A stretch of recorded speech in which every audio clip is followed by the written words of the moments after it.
Student हमारा next question है why diamond is a non conductor while graphite is fairly a good conductor of electricity.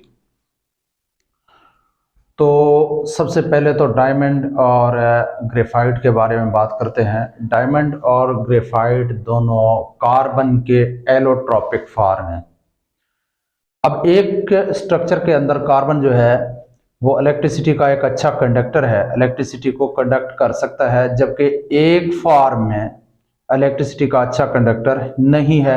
Diamond की सूरत में वो conductor नहीं है, जबकि ग्रेफाइट की सूरत में ये एक अच्छा कंडक्टर है। ये ग्रेफाइट आपने सबने स्टूडेंट्स ने देखा होगा, जो आप कच्ची पेंसिल यूज करते हो उसके अंदर जो रॉड लगा हुआ होता है जिससे आप लिखते हो, ये ग्रेफाइट का बना हुआ होता है। तो ये कंडक्टर है, इलेक्ट्रिसिटी का एक अच्छा कंडक्टर है और ये कार्बन के एक एलोट्रॉपिक फॉर्म है। अब बात करते हैं कि कंडक्टर ग्रेफाइट क्यों कंडक्टर है, डायमंड कंडक्टर क्यों नहीं है। सबसे पहले तो आपको पता होना चाहिए कि इलेक्ट्रिकल कंडक्टिविटी के लिए दो चीजें जरूरी होती हैं। इनमें से कोई एक चीज हो तो चीज जो है वो एक अच्छा कंडक्टर बन जाता है। Number one, free electron.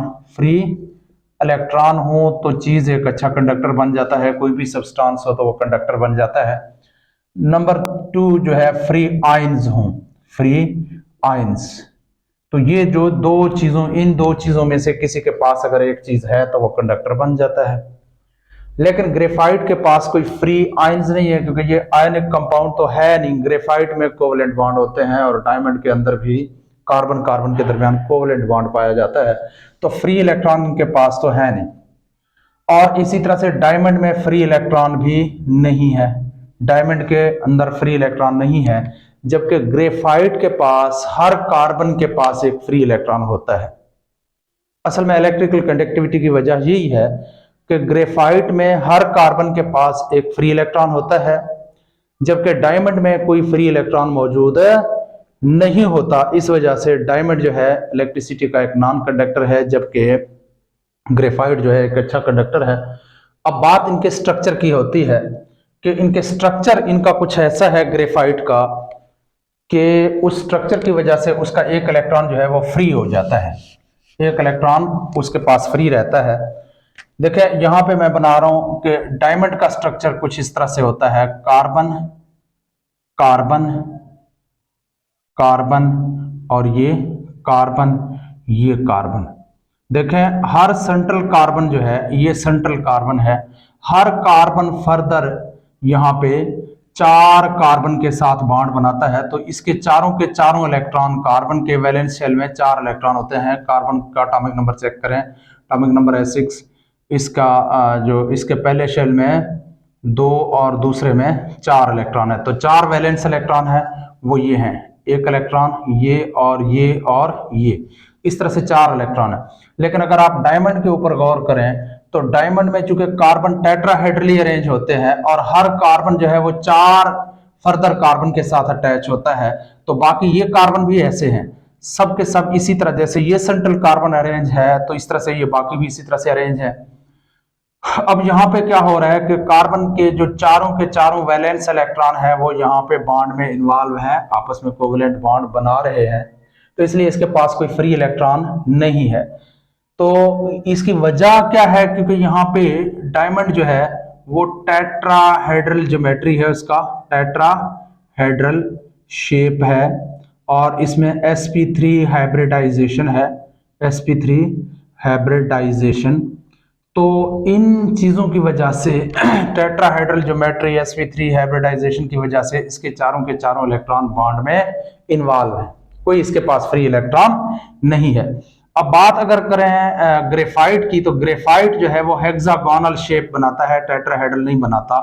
किस तरह से देखें, ये एक ग्रेफाइट का एक कार्बन जो है वो फर्दर 3 कार्बन के साथ बॉन्ड बनाता है। देखें इस तरह से एक सेंट्रल कार्बन कितने कार्बन के साथ बॉन्ड बना रहा है, 3 कार्बन। देखें इसका एक इलेक्ट्रॉन यहाँ, एक इलेक्ट्रॉन यहाँ, लेकिन एक इलेक्ट्रॉन हमेशा इसका फ्री रहता है इसके पास, जो कि बॉन्ड में इन्वॉल्व नहीं होता। अब सिर्फ इस कार्बन नहीं, सारे कार्बन के पास एक इलेक्ट्रॉन फ्री होता है। अब इसका जो शेप हेक्सागोनल है वो इस तरह बनता है, देखें ये बन गया, और इसी तरह से एक और कार्बन यहाँ पे और एक कार्बन यहाँ पे, एक कार्बन यहाँ पे। देखिए जरा ये कार्बन भी कितने कार्बन के साथ अटैच है, फर्दर 3 कार्बन के साथ अटैच है, तो इसके पास भी एक इलेक्ट्रॉन फ्री है। 3 इलेक्ट्रॉन तो बॉन्ड में हिस्सा ले रहे हैं लेकिन एक इलेक्ट्रॉन फ्री है। इसी तरह से यहाँ पे एक और कार्बन है और ये कार्बन भी इस तरह से बॉन्ड में इन्वॉल्व है दूसरे कार्बन के साथ, इसके पास भी एक इलेक्ट्रॉन जो है वो फ्री है। अब कार्बन की वैलेंसी तो 4 है, लेकिन डायमंड के ग्रेफाइट के अंदर कार्बन हेक्सागोनल शेप बनाता है, हेक्सागोनल ज्योमेट्री, हेक्सागोनल शेप या ज्योमेट्री बनाता है, और इसमें sp2 हाइब्रिडाइजेशन है, sp2 हाइब्रिडाइजेशन, sp2 हाइब्रिडाइजेशन की वजह से हर कार्बन 3 बॉन्ड बनाता है, जबकि एक इलेक्ट्रॉन जो है वो फ्री रहता है हर कार्बन के पास। इस एक इलेक्ट्रॉन की वजह से ये जो हेक्सागोनल कार्बन के शेप्स बनते हैं वो लेयर्स बनाते हैं, एक दूसरे के साथ लेयर्स बना के अरेंज हुए होते हैं। अब यहाँ पे देखें, अब इनके पास, इसमें हर कार्बन के पास एक इलेक्ट्रॉन क्या आ रहा है, फ्री आ रहा है। अब इस फ्री इलेक्ट्रॉन की वजह से ये इलेक्ट्रिसिटी का एक अच्छा कंडक्टर बन जाता है। तो यहाँ पे मैंने रीजन लिखे हैं। इन डायमंड के अंदर क्या है, all 4 valencies valence electron of carbon are involved in bonding, इसके चारों के चारों इलेक्ट्रॉन जो है वो बॉन्डिंग में इन्वॉल्व हैं। There are no free electron, इसमें कोई फ्री इलेक्ट्रॉन नहीं है, देखें इसमें कोई फ्री इलेक्ट्रॉन नहीं है। अच्छा जी, each carbon atom form 4 bond with other carbon atoms, देखें हर कार्बन एटम कितने बॉन्ड बनाता है, दूसरे कार्बन एटम्स के साथ 4 बॉन्ड बनाता है, to form a tetrahedral geometry, इसमें एक टेट्राहेड्रल ज्योमेट्री बन जाता है। देयर इज sp3 हाइब्रिडाइजेशन, इसमें sp3 हाइब्रिडाइजेशन है।